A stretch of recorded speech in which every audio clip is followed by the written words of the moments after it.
Hi, this is June Stanley. This is my AEP 858, Module 1. My presentation is going to be a little different because I work in an adult school and a prison, and for the last 2 weeks I've been on vacation and unable to access any data. Being adults, we don't publish any of the data online, and I don't even have access to my accreditation report, which would have been very helpful.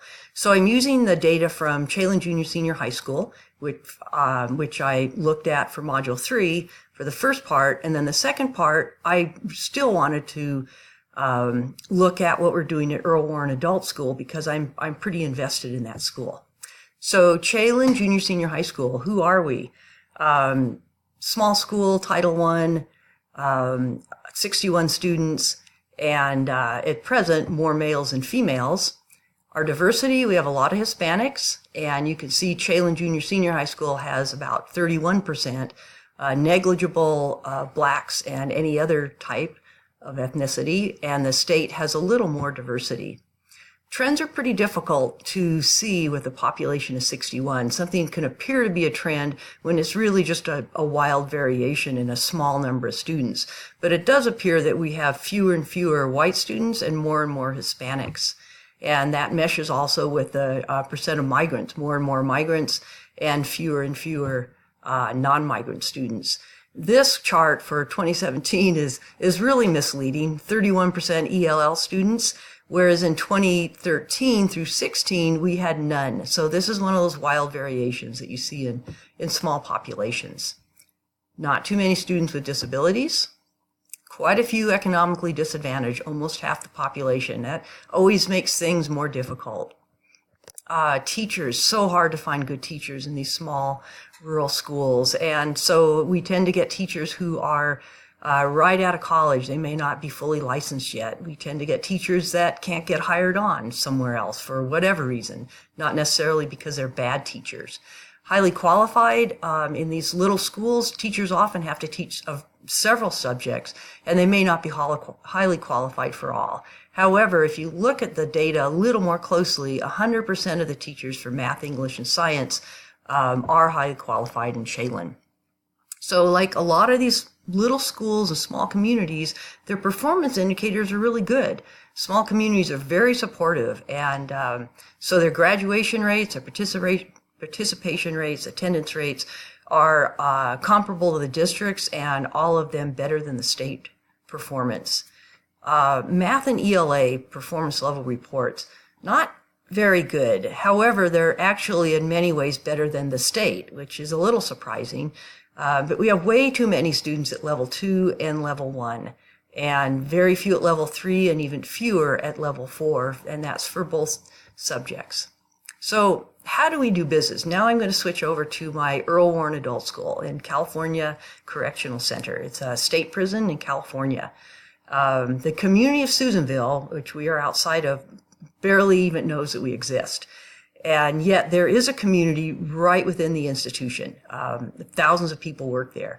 And their attitude ranges everywhere from you shouldn't be giving the education to inmates for free to please teach them well because someday this guy's going to be our neighbor. Inmates are constantly getting out. And so our job is to help them get out and be successful and to not have to return to crime in order to support themselves and their family.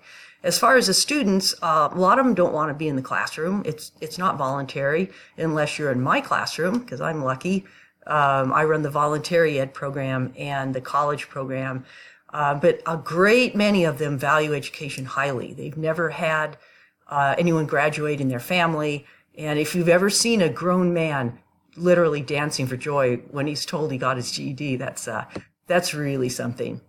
So all our processes, lots of testing, virtually every month they have standardized testing. It's high stakes. And we have everything's computerized, quarterly education reports, and we send out student questionnaires. We meet monthly, and we just instituted monthly PLC meetings, professional learning communities. You know, we'll see if they actually keep up with that. Our values and the beliefs, just like anyone else, our staff and the students pretty much, their families are really, really important. The communities and success. To be successful just means so many things, and education is a big part of that. So our strengths here, excellent staff. We just hired several new teachers, and our teachers and our administrators and the warden really supports education, and our community here in the prison for the most part supports it. So that's a wonderful and powerful thing. And our performance indicators in the prison, as well as Chelan Junior Senior High School, are excellent for one reason, is that they don't have any choice. They have to come.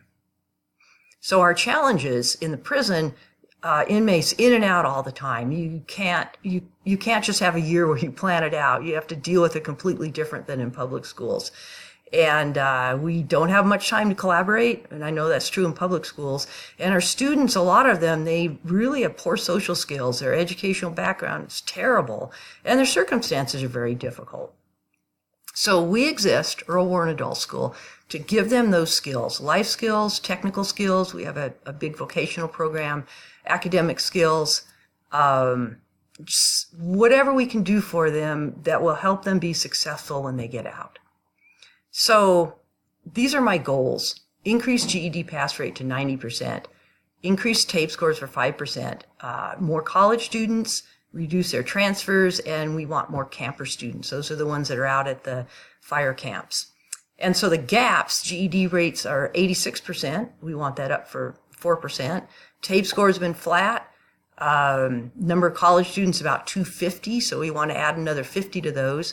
We want to keep our college students here in the institution, and we want more camper students. So in order to get there, more teacher collaboration. We have a fantastic staff, and our PLCs have just begun, and I'm wondering, are they really going to keep them up? Are they really going to keep that time sacred for us? There's so much power there, and we could do so much if we could get together and share ideas. We need to get out to the inmates and the campers and the staff at the camps and the staff within the institution and let them know what education does and let them know the benefits of it. And we also need to develop some little more targeted instruction for our TABE and GED tests. So implementing it, we need to have bi-weekly PLCs instead of monthly. We need to make that time sacred.